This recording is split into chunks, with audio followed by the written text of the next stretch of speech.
It's the baddest man on the planet, one of the greatest heavyweight boxers of all time, and former undisputed champion of the world. In the ring, he was a showreel knockout machine that sent an incredible 44 opponents crashing to the canvas. And on the outside, he has lived a life of monumental trial and tribulations. The fighters feared him, the media obsessed over him, and everyone has heard the name. Well, other than Holyfield, he ain't heard much at all since he fought Mike. But anyway, how did it all really play out? Yes, get ready. The gloves are coming off. This is the turbulent career of the one, the only, Iron Mike Tyson.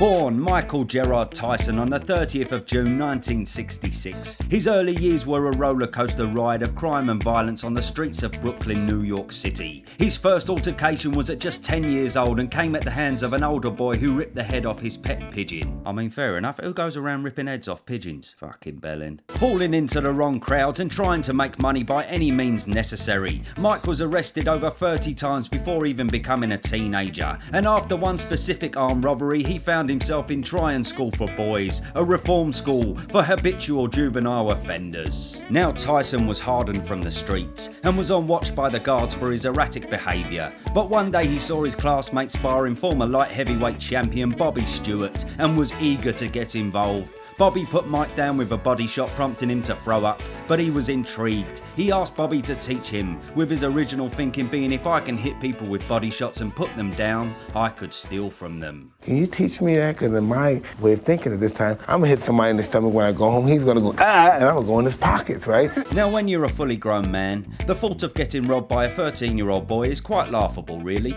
but this was Mike Tyson at 13.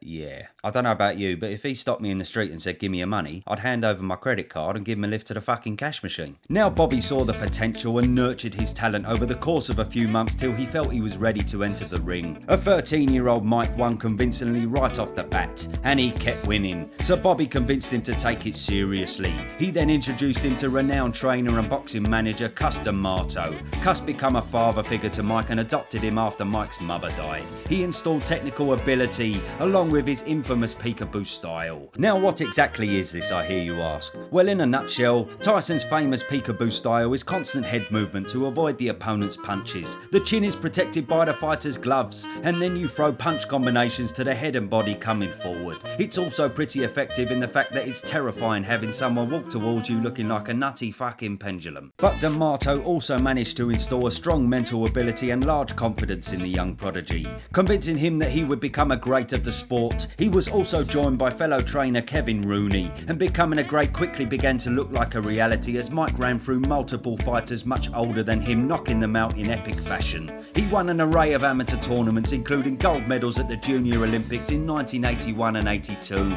and earned himself the name Kid Dynamite. Now at the age of 16, his reputation as a knockout machine had actually become a problem. Basically because no fucker wanted to fight him. Yes, he was leagues above his age group in size, power and ability, so he began to take on seasoned professionals, and he actually lost his first ever fight against a man much older than him in his late 20s. I lost my first amateur fight when I was around 16 years old. I fought a guy 25. Close fight, but I fought real hard. The guy was smart. He was a little bit more experienced than I was.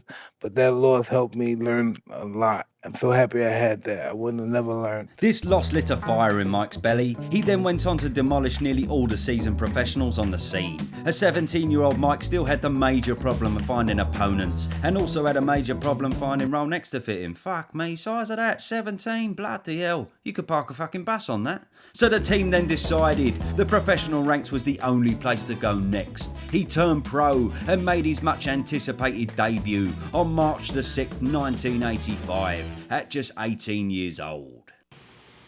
The Kid Dynamite started his career all guns blazing. He fought 15 opponents in his first year as a pro, knocking out 11 of them in the first round. There was Michael Johnson, who had his gnashers knocked out, Eddie Richardson and Mark Young both temporarily learnt how to fucking fly, and Donnie Long came in very confident. I think that I can box as good as he can, and I can punch if not better than Tyson. But yeah, that didn't end too well. Maybe keep your mouth shut in future, Don. Now the hype train was taking an uncontrollable form and the media attention was blowing up, but unfortunately 9 days before fighting Eddie Richardson, Custer Marteau, his legal guardian and the man that most people attribute much of Tyson's success to, sadly passed away. It was left to Kevin Rooney to take over full training responsibility, and even though a big part of Mike's life had now been lost, his boxing ability showed no sign of slowing down. His first televised bout was on February the 16th, 1986 against journeyman Jesse Ferguson. Mike put him down in the 5th, but the bout ended through Jesse getting disqualified for excessive holding. The referee did warn him on a number of occasions, saying, "Jesse, you've got to let go of him." But Jesse said, "Nah, fuck that, he keeps hitting me." And then the ref had had enough. Tyson's team campaigned for this to go down as a TKO victory to look good on paper and keep his knockout run alive, to which the commission said, "Yeah, fair enough, it probably would have been that anyway. Here you go, TKO, bosh." The knockouts just kept on coming,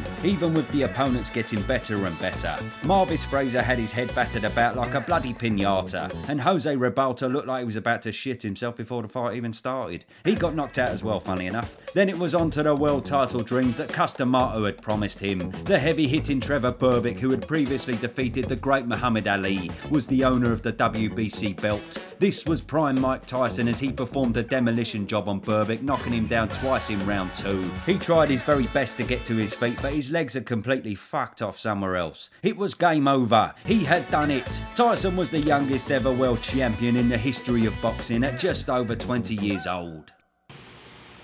Now, just prior to the Berbick fight, a brash, well-known promoter had his eyes glowing with dollar signs at the thought of Mr. Tyson. That man was Don King. Now, this man may look like an absolute cock, and you'd be completely right. And he still is, by the way. Just this year, 90-year-old Don refused to pay Daniel Dubois his purse for beating Trevor Bryant. But anyway, this man rose to prominence by promoting the infamous Rumble in the Jungle. However, his first introduction to boxing was promoting a charity exhibition involving Muhammad Ali, raising money for Forest City Hospital in his hometown of Cleveland. The exhibition was a massive success, raising over $85,000, but the hospital only received $1,500. Don's cut was 83%. Bosh. Oh, and did you know he killed 2 people, by the way? One shot and the other one he stomped on till the lights were out. Yeah, nice guy. In the 80s and 90s, Don would acquire many of the best fighters in the world by a contractual clause that said if you fight one of his fighters and win, you would be promoted by King for future bouts. Pretty clever, I'll give him that. So anyway, this man sweet-talked Tyson and promised him unimaginable fortunes. He landed him the Berbick World title fight, then the WBA beating James Smith, then the IBF beating Tony Tucker on August the 1st, 1987. He had become undisputed champion of the world and put the cherry on top by destroying the undefeated Michael Spinks in the richest fight in history. It certainly was for that spiky-haired fucker. However, it was at this time where he had become one of the most recognisable faces in the world, mixing with celebrities, richer than his wildest dreams, and began to date actress and bombshell Robin Givens. The pair married in February 1988, but the relationship was rocky from the outset. Due to Tyson's monstrous fame, he was struggling to cope with the circus around him 24/7, so his mood swings were unpredictable, and the pressure was boiling up. Then she went and made a fool of him on live television. Yeah, she did that thing, didn't she? You know when your missus tries to embarrass you in front of her mates going, "Oh yeah, well he come home from the pub last night, he got in bed and he shit himself again," or "Oh yeah, I come home and he was trying on my sexy lingerie and he was posing in front of the mirror, meh, meh, meh." You know what I mean? That's not my missus saying that, by the way. I just made that up. I've heard stories like that, you know what I mean? Oh, fuck off. Anyway, yes, Robin Givens did exactly this, but in front of the world, embarrassing the baddest man on the planet. This same year, Don King was once again being an absolute James Blunt and forced Mike to fire his long-term trainer Kevin Rooney. 1989, Mike and Robin divorced, and he only fought twice this year, defeating dear old Frank Bruno and Carl Williams, both by knockout. However, many boxing experts pointed out a lack of head movement and combination punching since the departure of Rooney, and Tyson's training was now also different to the vigorous regime that made him what he is, due to sponsor and media obligations, and general life outside of the ring becoming so intense. And then, in 1990, a fight tipped to be a walkover for the heavyweight king against the relatively uninspiring Buster Douglas was where the unthinkable was about to happen.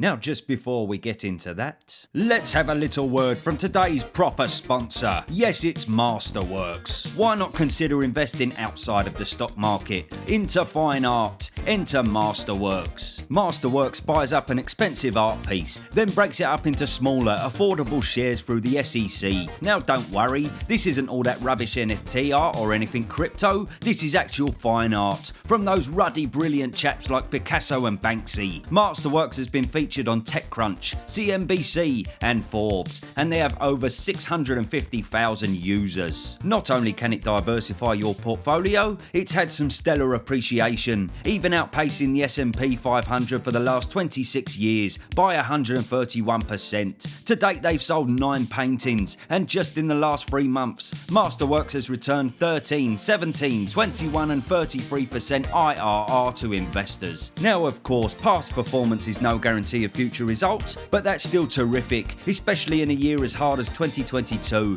Demand is high with the stock market in turmoil, and paintings have sold out in minutes in the past, and my viewers can get priority access just by clicking the link in the description. Brilliant stuff. Now back to the video. Yes, the 11th of February 1990 in Tokyo. Tyson struggled with Buster's long jab that gave him a swollen eye, but finally found a way through in the 8th round, knocking him to the canvas. The same old story seems certain to happen once again. A regular Tyson finish about to be unleashed, but it never came. Buster recovered and threw back an onslaught in Tyson's direction, then landed a brutal uppercut, followed by a punch combination sending him to the canvas for the first time, to which he never made it back up in time. It's over! It's over! Mike Tyson has been knocked out! There has always been controversy over the count for Buster's knockdown, with many saying it was over 13 seconds. But you have to remember that Buster used this time on the floor to recover based on the referee's count, and possibly could have gotten up sooner if he wanted to. But equally, as we can see, Mike got the same slow count from the ref, ultimately making this pretty fair. So even though Don King took legal action to overturn this, Don King, in a nutshell, can get fucked. Tyson returned looking back to his best with 2 first-round knockouts and 2 wins over Donovan Ruddock. But then his world fell apart as he was arrested in July 1991 for allegedly committing a crime involving 18-year-old Desiree Washington.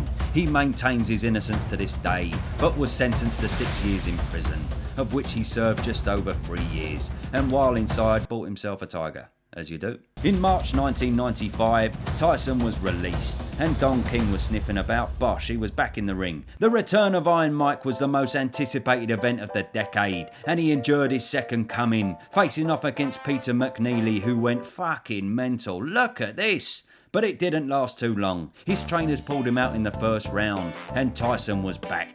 His boxing ability was still in fine form as he disposed of dear old Frankie Boy for a second time to retrieve his world title. But then after a destructive first round beating of Bruce Seldom, who seemed to go down like a bag of shit. Bloody hell. Oh, and by the way, this is the night old Tupac got shot. He's actually there in the crowd. When he left, it all kicked off with Biggie and all that, yeah. See, little history lesson for you. I'm not just a pretty face, am I? Fucking brilliant. Well done, proper. Anyway, yes, Lennox Lewis actually accepted $4 million step aside for Seldon to face Mike with a guarantee that he would face Tyson next. So after Bruce probably got a $30 bonus for taking a dive, Don probably told him $30,000, then stitched him right up. The Lewis fight was meant to happen, but it didn't. Politics and that. So instead, Tyson met his match in the cruiserweight turned heavyweight sensation Evander Holyfield. Evander showed class by overpowering Tyson to a TKO victory in the 11th. The numbers were astronomical, so a rematch was made, and this night will forever be remembered by sports fans.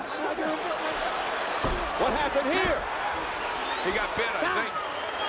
Yes, a frustrated Tyson got a bit bitey on Evander's lug holes. Amazingly though, the first time it happened, the referee was happy for the fight to carry on. Evander said, bloody hell, disqualify him, ref, come on, have a look. But the ref said, nah, fuck it, we might as well carry on, let's play it by ear. Oh, come on, no puns, none of that. Tyson then had another cheeky chomp, and this time it was all over. Even though his fame could not be much bigger at the time, this took him to insane levels. After this bout, he sued longtime promoter Don King upon the realisation Don had cheated him out of millions. Oh, you're joking? I don't believe that for a second. He went on to demolish a string of heavyweights nowhere near his level, including Norris, Gallotta and Nielsen, all of which quit on their stall, as well as a TKO victory over legendary Brit Julius Francis, who couldn't have been that confident because he put advertising under his fucking boots. Julius is a legend though, big up the jewels. But it was clear Mike was a shadow of his former self. However, he had earned himself a fight against the mighty Lennox Lewis, one of the biggest fights in history. At this time though, the turbulent life that Iron Mike lived on the outside began to show more and more on screen for the world to see, saying outlandish things that stunned everybody. I was going to rip his heart out. I'm the best ever. And I'm just ferocious. I want your heart. I want to eat his children. I normally don't do interviews with women unless I fornicate with them. So you shouldn't talk anymore. Blimey. The fight was the most exciting event of the year, and the press conference tickled everyone's nipples when it all kicked off. Yes, here they go, it was absolute mayhem, probably a little bit fake, but anyway, who cares, we love to see it. Yes, go on boys, this bloke got one straight in the nut, fucking bosh, what a throw, fair play, hold me back.